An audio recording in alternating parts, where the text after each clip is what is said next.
Welcome to Austin on the Air, candid conversations about air filtration and air quality and the impact it has on children and adults at school, work, and home. Everybody, welcome to Austin on the Air. I am here today with a super special guest. I'm here with Levi Wallace. He is the current cornerback for the Pittsburgh Steelers. Levi is originally from Tucson, Arizona, and he played football with Alabama. Levi is also an Austin Air athlete. So welcome, Levi.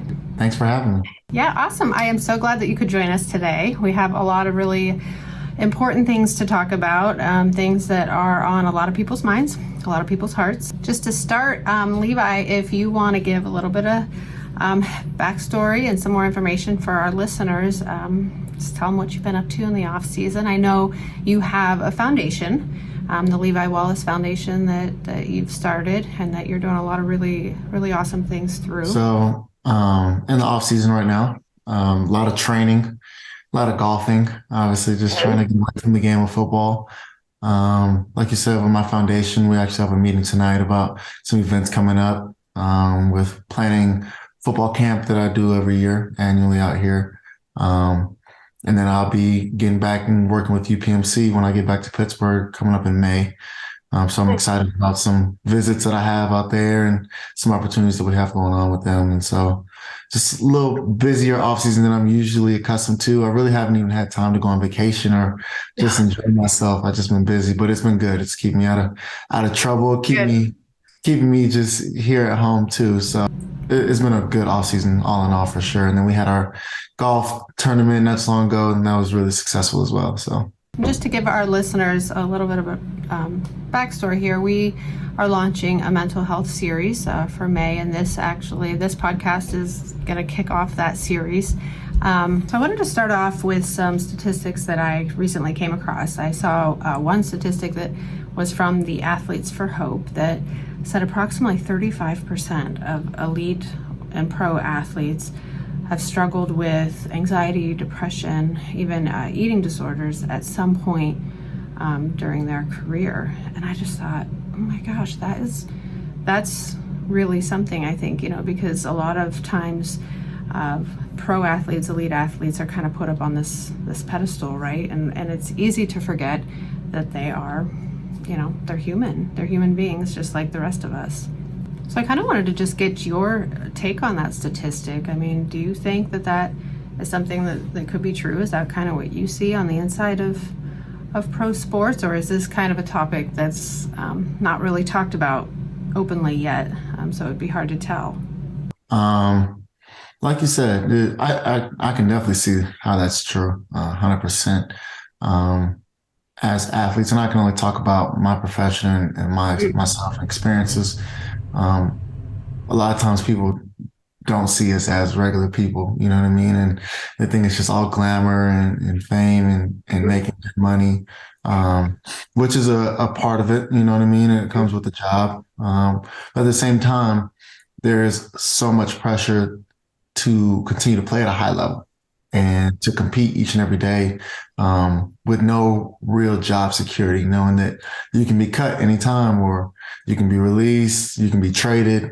So you have to go out there and put on, you can't have any bad days, and especially during game time. And it can overwhelm you sometimes. You have people wearing a jersey and you're somebody's favorite team, you know what I mean? And oh my gosh, that's true. The jerseys. Yeah. People look up to you and then you have one bad game.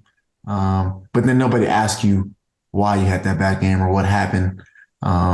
They just saw the results of that. You don't know what could be going on in that individual's life, and nobody really cares because you're paid to go and perform. And it definitely gets hard and challenging as a professional athlete, and just as a person, And I imagine that praise and rejection component, it probably adds a whole other layer to it.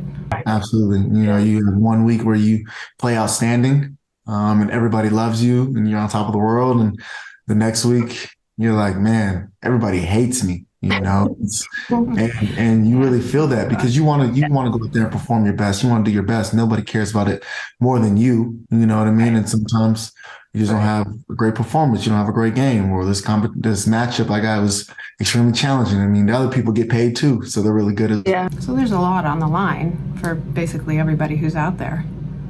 every, absolutely. And so Yeah. I think that's why for myself, and that's why I said I've been getting away from the game, with training, but golfing too, finding something that just helps you mentally and gets you outside of football because there's so much pressure into it. So I think it's key to find some things that you can do, whether it's just being with your family or going on vacation, listening to music. I mean, for me, every single day, I like to go and play my records. It just kind of takes my mind off of everything going on and kind of just puts me in a different headspace. Do you think that there's still a stigma associated with, talking about mental health? I know that there's been, a lot of people recently in the last few years who have been a little bit more outspoken when it comes to it. They've come forward to, kind of publicly address their own mental health. Do you think there's still a stigma associated with it for a lot of people, or do you think it's a little bit more easier to talk about nowadays? Yeah, I think, like I said, in my profession, where it's football, it's all alpha males, right? And so we're hidden, talking trash. It's not. It's not common to just really talk about what you're going through. And when you do, you come to find out that everyone's kind of going through the same stuff.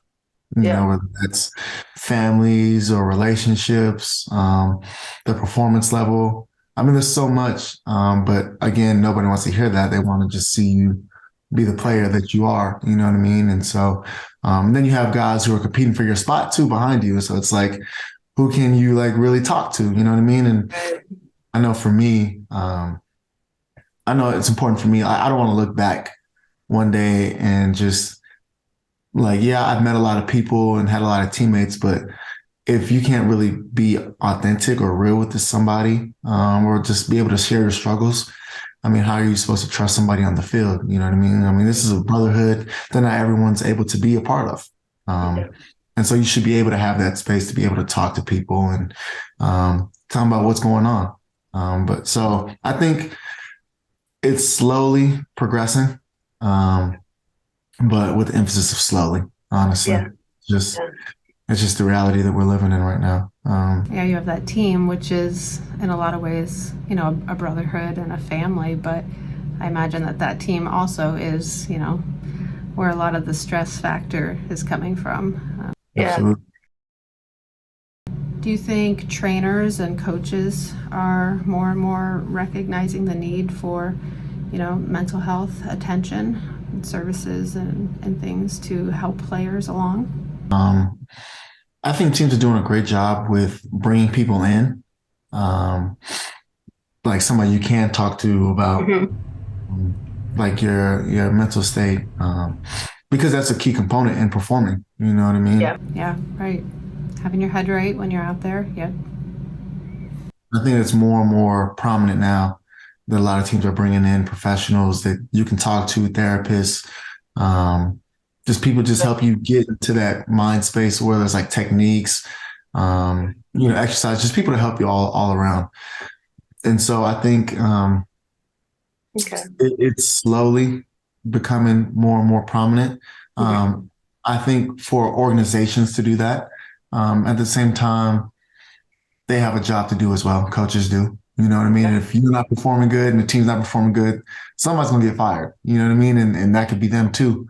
So I think it's important for people to find, in a sense, like they're people. You know what I mean? And somebody you can trust and talk to, because at the end of the day, we're all men. You know what I mean? And that's why I really can appreciate where I'm at now with Coach Tomlin. I feel like I can talk to him about anything.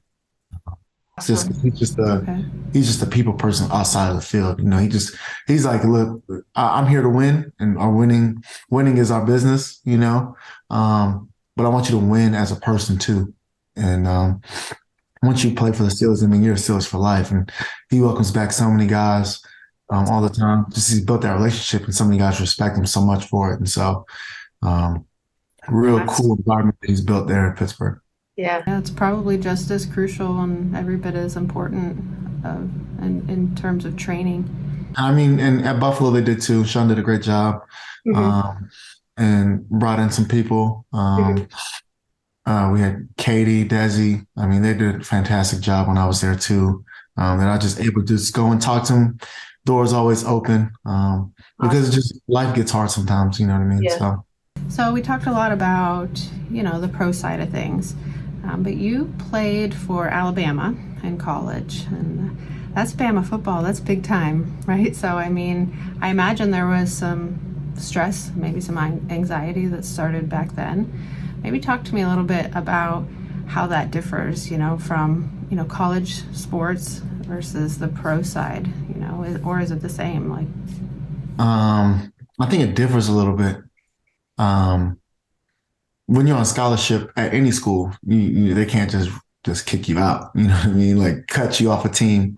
And this in the same breath, there's so many great athletes, specifically at Alabama, 5 stars and 4 stars, and guys who, so many of my old teammates are in the NFL now, having great success too. And so, it's, you have that component, and then you have, this is Alabama and we're supposed to win. But at the same time, I think it differed because we practiced so hard at Alabama that when those moments came up, like we're good, but we work hard to be good too. You know what I mean? It's not just gifted talent, and we're not getting paid for it. Those were some of the hardest practices I've ever been a part of, because we pushed each other. So when those stresses did come of being at Alabama and everybody's expecting you to win a championship, it just never felt that way. We always felt prepared. And so that was just it differed from there to NFL now. Yeah. I mean, they have the classes too, they have to keep their grades up with their sports. For a lot of them, this might be the first time that they are living on their own. And so that adds a whole other layer, I would imagine, of being on your own, being outside of your parents' home. And then that probably all, I would imagine, collectively impacts the mental health of college athletes. Sure. I mean, me coming from Arizona to going to Alabama was different. I mean, 5 states over with my parents not there for the first time. It's a lot to handle. And I think this is probably before just mental health became a prominent thing. I mean, I'm not sure how most colleges do it now, with having somebody come in or something like that. But I'm sure, they have some people come in. It's just kind of navigating, just figuring out who you are, which I could appreciate. I turned out to go through a bunch of stuff and a lot of things in my life when I was in college. So it definitely helped me become the man that I am today. Okay. So I'd like to maybe switch gears a little bit now and talk about how the environment impacts mental health. This is something that we talk a lot about in our industry, how, environmental toxicants and pollutants impact mental health. And, when it comes to the state of things currently, my gosh, there's explosions, there's wildfires, there's, chemical spills, there's train derailments, there's all these different things that are happening. And I guess each city, has its own different kind of maybe smog or whatever the pollutant is there. Now, do you find when you're traveling from city to city or state to state when you're playing, are you impacted, or do you notice a difference from place to place? From week to week, I don't. I'm traveling to different cities. I can feel it living between here and the East Coast, here in Arizona, and I don't have my purifiers here. And it's just, now it's like starting to be pollen season out here. And so I can definitely, I'm always like, I'm taking like Allegra right now. I got to take like 2 pills. But when I go back, outside of practicing outside, I know when I go inside my place, it's just a different air quality, where I don't have to take anything for it, being back east. So it's just different between traveling to 2 states for a period of time. I definitely feel the differences. But like from like a day or 2, a day and a half, I don't really pay attention to it. I have so many more things. Yeah, I get it. You got a game to win. Outside of like going to like in this like not really environmental chemicals, but like different climates and like Yeah. going to Florida. And I'm like, whoa, yeah, this feels a little different. And Yeah, humid.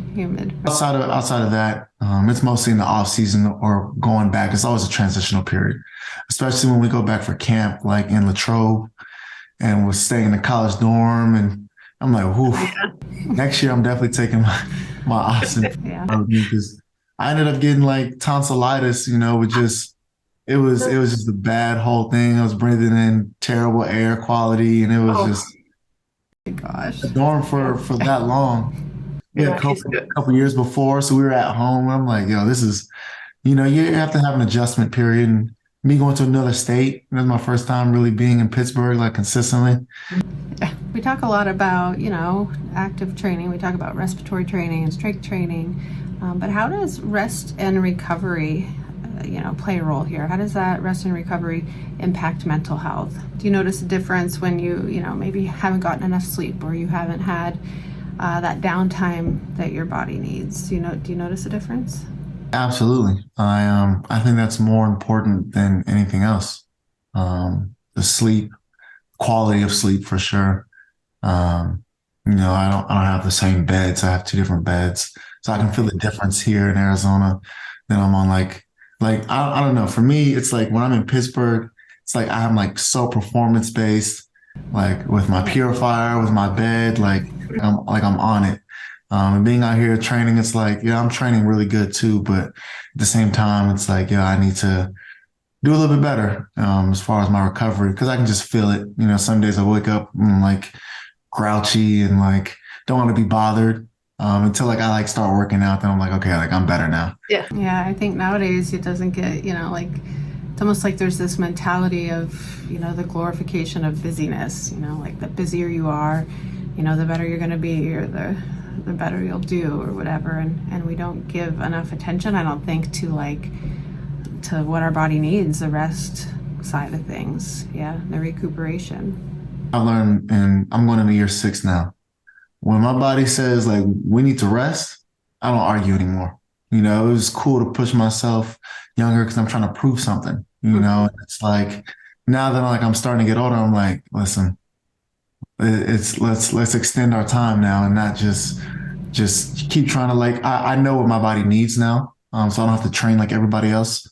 And at the same time, when my body's like, yo, like we can't train today, like we're exhausted. Yeah. Do you really want to pull something? Are you sure you want to like, nah, like Yeah. I'll fall asleep midday if like I'm gonna Yeah. listen, I'm not gonna fight it because that's my body telling me that's what we need to perform to the best of our ability. So I think that's just huge for people to understand that. I mean, even pro athletes need to rest, right? I mean, that's huge. absolutely. That's huge. You Yeah. you have stories like where Kobe like started working out like at 3 a.m. and 4 a.m. You know what I mean? And you're like, dang, I want to be like that. And then you have guys like LeBron who like sleep like 12 hours a day or 10 hours a day. And it's like, you know what I mean? It's like, everybody's different, Mhm. And so Yeah. I have those days where I'm like one or I'm like the other, and I just kind of have to like listen to myself and kind of trust my training and kind of trust my body. So Yeah. So lastly, I just kind of wanted to ask you, if you wanted to give some advice to the listeners, if there's people out there that, they're listening and they're like, hey, I'm super maxed out. I'm stressed out. I'm struggling with this and that and the other. What are some things that, you would advise? What's your advice to them on how to push through, or what are some things maybe that help you that you could relate to them? yeah. So I mean, I don't think I know for me, and I can only speak for myself, there's so many good avenues to go through, whether it's talking to a therapist. I have some really great friends. I'm blessed enough to have some great friends that I tell everything. I don't think I've held anything back from them just because life's too hard. You know what I mean? Right. Just to try to be all macho, which I am, you know what I mean? But it's like, eventually you can bond. That's how you like really build real relationships and real brotherhoods. And so that's what I do. I have a couple really good friends that I can just talk to about anything that I'm struggling with. being open and vulnerable, and it just kind of reciprocates going back and forth. Um, Therapists, I know a lot of people that I'm in contact with do therapy. They found it really good for them. And I think the only reason why I don't do therapy is because I have that communication with my friends. You know what I mean? I'm just not hiding who I am, and they know me the best too. Yeah. And being vulnerable and open, sometimes it's scary, to be vulnerable. But I feel like a lot of times that's where the security comes from. I mean, Absolutely. Yeah. Yeah. People don't realize that there is a trade-off for being willing to open up. Yeah. Sure. I think the more I've opened up, the less it can be used against me in a sense. You know what I mean? Like if somebody were to try to say something spiteful, they'd be like, well, I mean, everybody knows that now, It's, That's not new news, right? yeah, that's not new. That's good. Okay. You know what I mean? Said that. Yeah. Like I said, I think finding something that just brings you peace. And I'm not saying that golf brings me peace all the time because I'm super competitive. Golf is hard. But it's something that I can just go out and just be myself and just turn on music and go out with some of my buddies and just relax. Even just being in my pool. I mean, just anything that just does the opposite. Yeah. And I think the first thing that pops into your mind when you think of relaxation is probably the first thing you should start with. Good point. Very good point. Yes. Well, that's all I had. So I thank you so much for coming on. I'm super grateful that you came on and we're willing to, talk about a topic that a lot of people don't want to talk about that is, I feel, hugely important nowadays. Is there anything else that you wanted to mention that, maybe I didn't touch on, we didn't talk about? Oh, No? I think I pretty much hit it all. Okay. Well, good luck to you on your travels. And when you get back to Pittsburgh, we'll be cheering you on and we'll be watching.